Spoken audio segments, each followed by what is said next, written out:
Amjad is lucky to be alive. Officially, he died 2 years ago at the age of 21. That's when Syrian soldiers raided his apartment building in the restive Mohadamia neighborhood of Damascus. They motioned me in the direction of the bathroom. I looked back and saw the officer pointing with his Kalashnikov over me. And because I had my side turned, the first shot hit my arm. I fell down and more shots came.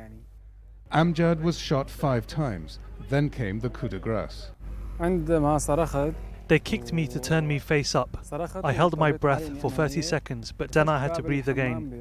They said, "He's still alive, finish him." And they fired 2 shots which hit me on my shoulder.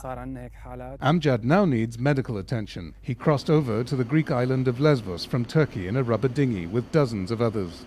The number of people entering Europe across these Mediterranean waters is set to triple this year.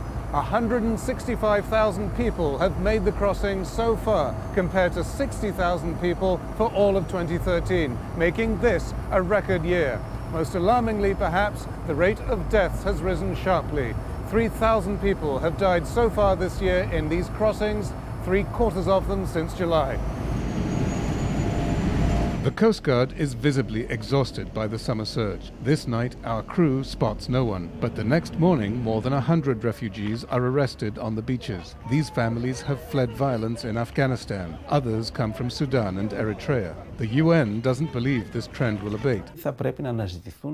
Alternative legal migration routes need to be sought so people don't get into these boats in such large numbers. The UNHCR has suggested that European countries take some pressure off countries neighbouring Syria. We need flexible family reunion programs, humanitarian visas and even student and work visas.